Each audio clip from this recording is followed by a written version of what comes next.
Hi, I'm Kimmy with On William Street, and we are here to help you become a more confident quilter, from the piecing to the quilting and everything in between. So this week we are going to be putting together our next set of blocks for our annual quilt-along.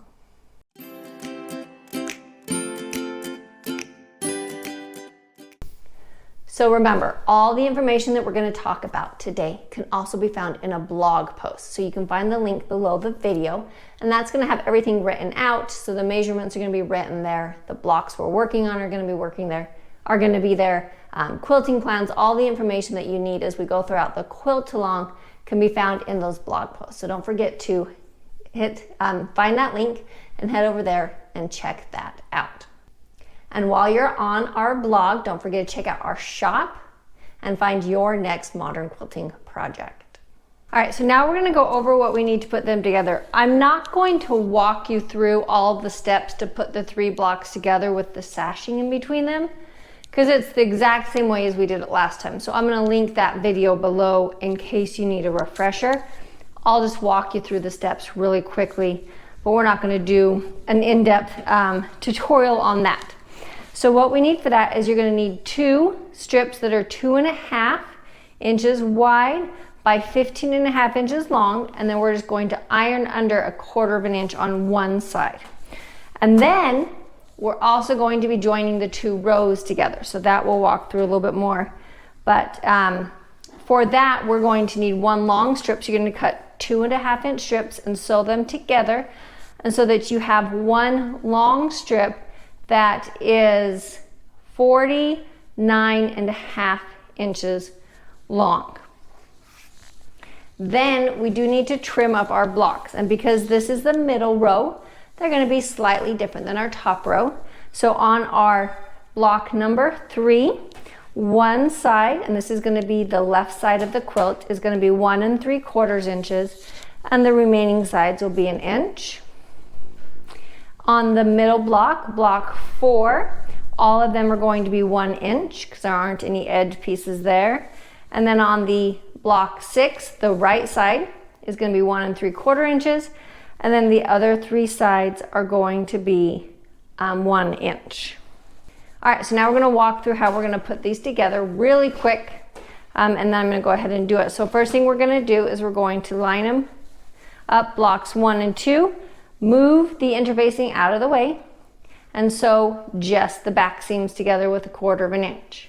Then after those are sewn together, we're going to overlap the interfacing that little tiny bit and trim it so that they are not overlapped, so that they're flat on top of each other. Then we're going to need 2 strips of 1.5 inch by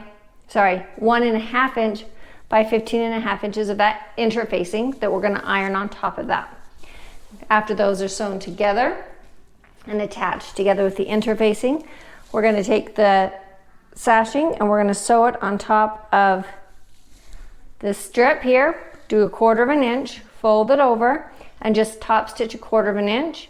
Then this one sits on top of this seam, that 1/4 inch, top stitch that, and then we're going to put the stitches down the middle just to add a little more stability to that seam, and then repeat to sew blocks 5 and 6 together. So I'm going to hurry up and do all that really quick.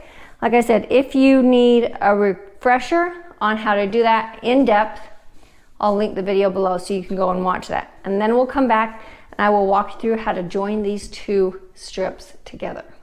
Now the row 2 is also done and all sewn together, and we're ready to connect it to row 3. So this really is going to be done the exact same way that we did the blocks. We have the same amount of space. So we have the 1 inch, so make sure that you're attaching the 2 1-inch sides, leaving the wider side on the top.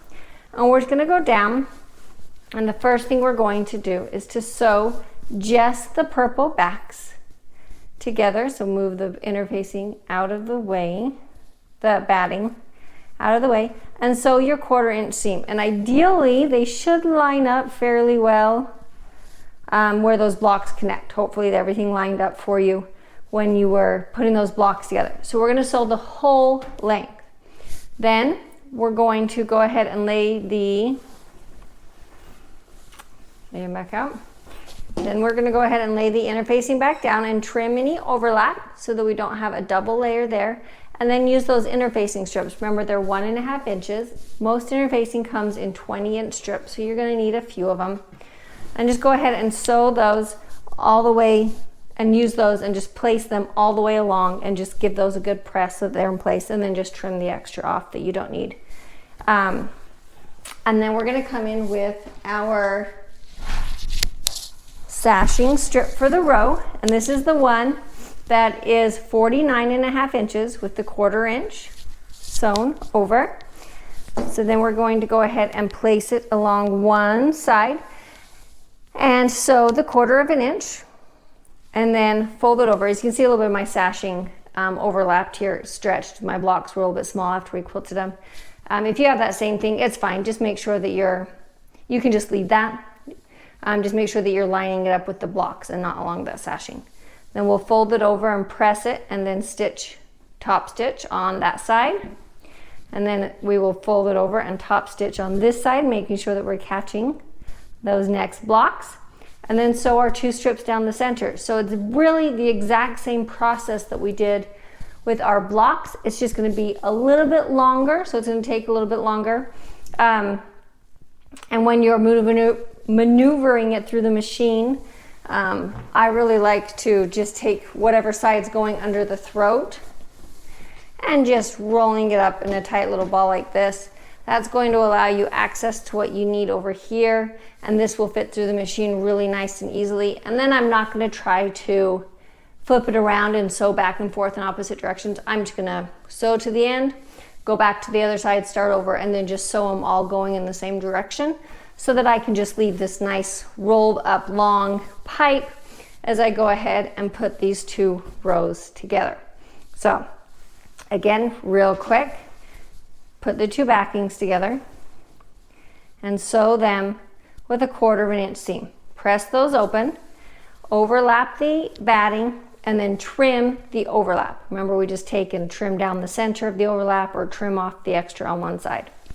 Place your 1.5 inch interfacing strips on top. Press them into place to hold that batting together. Then take your sashing strip, line it up, and we're going to sew a 1/4 inch. Then we're going to fold it over, press that, sew about 1/8 inch or right along that edge. So line this edge up along the edge of the fabric. So right along that edge, and then just space 2 seams right down the center to match our seams that we have, our quilting lines that we have here. And those 2 rows will be together, and we are halfway done with this quilt. I've got my 2 rows put together, and I just wanted to show you on this, the interfacing, I took it all the way to the edge this time. So I'm going to do that when we sew the rows together. And that's simply because we're not going to need interfacing in the border. The only spot we need it is along this row. So go ahead and take your interfacing all the way to the edge to hold those together. Other than that, we've just got the interfacing all the way down the center, and I'm ready to go ahead and put the sashing strip on. So I'll do that next and just line it up along either side. At this point, it doesn't really matter because they're the same on both sides. So pick a side and line that up, and then we'll get the interfacing on, but the sashing on. But I just wanted to make sure that I told you to take the interfacing to the edge before you cover that up.